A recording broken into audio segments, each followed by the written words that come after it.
Assalamualaikum warahmatullahi wabarakatuh.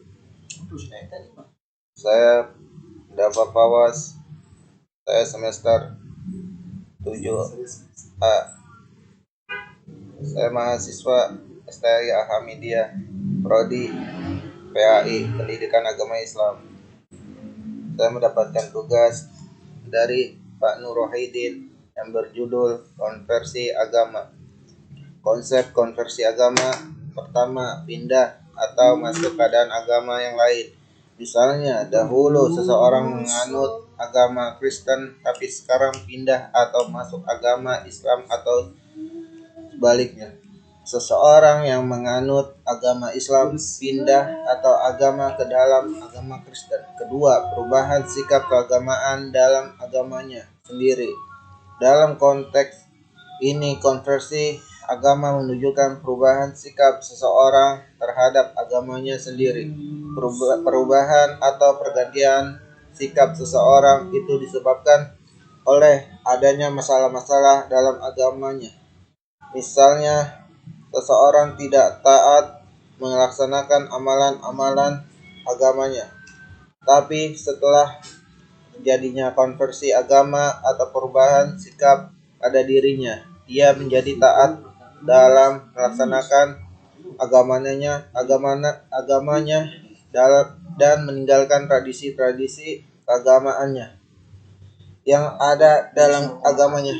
Karakteristik konversi agama: 1. Terjadinya perubahan arah dan pandangan hidup atau keyakinan seseorang terhadap agama yang diyakininya, sehingga ia merubah pandangan hidupnya dengan taat dengan cara pindah atau masuk agama yang baru. 2. Terjadinya perubahan atau pandangan atau paham-paham keagamaan dalam yang dianutnya. 3. Terjadinya perubahan arah atau pandangan hidup itu secara mendadak atau secara berproses. 4. Perubahan yang terjadi pada individu dipengaruhi oleh kondisi badan, kejiwaan, dan lingkungannya, atau disebabkan petunjuk ilahi.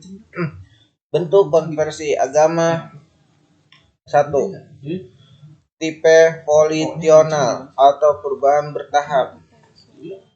Konversi agama tipe ini terjadi melalui proses di mana individu berusaha merubah kebiasaan-kebiasaan yang dilakukannya secara berangsur-angsur.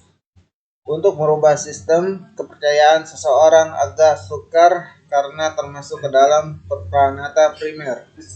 2. Tipe slap surrender atau perubahan drastis. Konversi agama tipe ini terjadi secara tiba-tiba. Biasanya perubahan sikap keagamaan tipe slap surrender tidak melalui proses yang lama atau panjang. Bisa terjadi dengan seketika, baik proses perubahan sikap individu terhadap agama orang lain maupun perubahan sikap individu terhadap masalah-masalah yang terdapat dalam agamanya.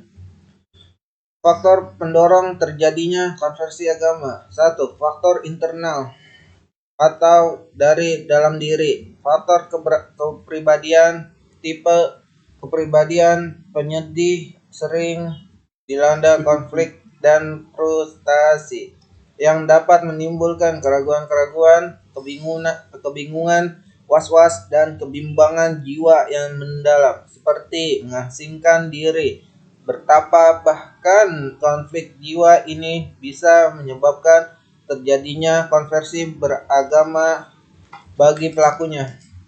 Faktor pembawaan: menurut penelitian Swanson atau dalam Jalaluddin 2010, bahwa ada semacam kecenderungan urutan kelahiran mempengaruhi konversi agama. Anak sulung dan anak bungsu biasanya tidak mengalami tekanan batin, sedangkan anak-anak yang dilahirkan pada urutan antara keduanya sering mengalami stres jiwa.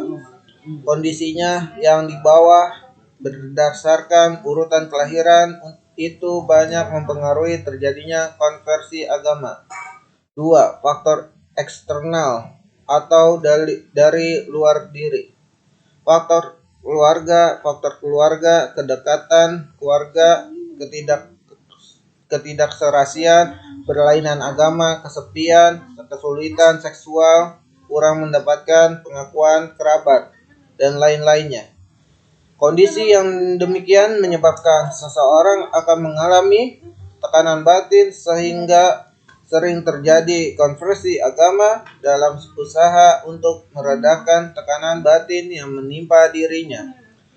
Lingkungan tempat tinggal. Orang yang merasa terlempar dari lingkungan tempat tinggal atau tersingkir dari kehidupan di suatu tempat yang merasa hidupnya sebatang kara. Keadaan yang demikian menyebabkan seseorang mendambakan ketenangan dan mencari tempat untuk bergantung hingga kegelisahan batinnya hilang. Perubahan status yang secara mendadak akan banyak mempengaruhi terjadinya konversi agama, misalnya perceraian, keluar dari sekolah, atau perkumpulan, atau perubahan pekerjaan, menikah dengan orang yang berbeda agama, dan sebagainya. Proses konversi agama. 1. Masa tenang. 2. Masa ketidaktenangan. 3. Masa konversi. 4. Masa tenang dan tentram. Proses konversi agama. 1. Berubahnya pandangan hidup. 2. Bersifat ekstrovert dan optimis dalam hidup. 3. Menyenangi teologi liberal dalam beragama. 4. Kesadaran diri. Sekian saya, terima kasih. Wassalamualaikum warahmatullahi wabarakatuh.